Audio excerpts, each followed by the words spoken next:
Sunday morning vlog சீக்கிரமாகவே எழுந்திரிச்சிட்டேன் எண்ணெய் காய்ச்சணும் அப்படின்றதுக்காக. எண்ணெய் காய்ச்சுற வீடியோ வந்து ஆல்ரெடி 2 வீடியோ போட்டிருக்கனால இந்த டைம் வந்து வீடியோ எடுக்கலை. இந்த பக்கம் வந்து மட்டன் செட்டிநாடு கிரேவி தான் பண்ணிகிட்டு இருந்தேன். ரொம்ப சூப்பராக வந்துருந்துச்சு இந்த டைம். மட்டன் வாங்கி ஒரு 11 மாதம் இருக்கும். பாப்பாங்க வந்து மீன் தான் நிறைய சாப்பிட்றாங்க அப்படின்னு சொல்லிட்டு மீனே தான் நாங்கள் ஃபுல்லாக வாங்கிட்டு இருந்தோம். மட்டனே வாங்கலை. சரி இன்றைக்கி மட்டன் வாங்குவோன்னு சொல்லிட்டு வாங்கியாச்சு. மட்டன் வேகிற கேப்பில் வந்து பாப்பாங்களையுமே குளிக்க வச்சு அவங்களுக்குமே மேக்கப் பண்ணி ரெடி பண்ணிட்டேன்.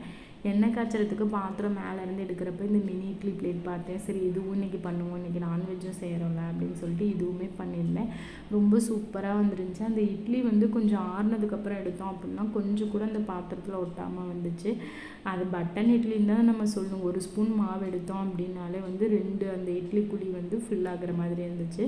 அந்த மினி இட்லிக்கும் மட்டன் குழம்புக்கும் வந்து ரொம்ப சூப்பராக இருந்துச்சு. ரொம்ப நாளுக்கு அப்புறம் செய்வோமோ என்னமோ தெரில, அது வந்து நல்லா அமைஞ்சிருந்துச்சு ரெண்டுமே. பாப்பாங்க வீட்டில் இருக்கவங்க எல்லாருமே ரொம்ப விரும்பி சாப்பிட்டாங்க. நல்லா அந்த மினி இட்லி வாயில் வச்சோடனே கரையிற மாதிரி இருந்துச்சு. நான் சாப்பிட்றதுக்கு வந்து மணி 11 போலவே ஆயிடுச்சு. ஏன்னா வீட்டில் ரொம்ப அழுக்காக இருந்துச்சு. எண்ணெயும் காய்ச்சிருந்தேன், அதுக்கப்புறம் மட்டனும் செஞ்சுருந்தேன் அப்படின்றனால சாப்பிட்ட கையோடய சரி நம்ம உட்கார வேணாம் அப்படின்னு சொல்லிட்டு இருந்த பாத்திரம் எல்லாமே எடுத்து போட்டு விளக்கியாச்சு. கையோடு வந்து நான் சாப்பாடும் வச்சுட்டேன்.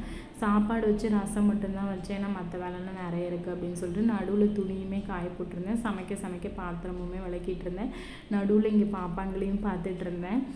ஃபுல்லாக சமைச்சு முடிச்சதுக்கப்புறம் வீடு ஃபுல்லாக கம்ப்ளீட்டாக கூட்டிட்டு அதுக்கப்புறம் அடுப்பும் விளக்கிட்டேன். ஏன்னா எண்ணெயும் காய்ச்சிருக்கோம், மட்டனும் செஞ்சுருக்கோம், கொஞ்சம் எல்லா ஸ்மெல்லும் கலந்து வரும் அப்படின்னு சொல்லிட்டு ஃபுல்லாக எல்லாமே க்ளீன் பண்ணிட்டு சிங்க்கும் கழுவிட்டு இதுக்கே வந்து மணி வந்து 1:45 போல் ஆகிடுச்சு. அதுக்கப்புறம் நான் போய் குளிச்சுட்டு வந்து சரி கொஞ்சமாக ரசம் சாப்பாடு சாப்பிட்டு வேலையை முடிச்சிருவோம் அப்படின்னு சொல்லிட்டு சாப்பிட்டு அதையும் விளக்கி வச்சாச்சு.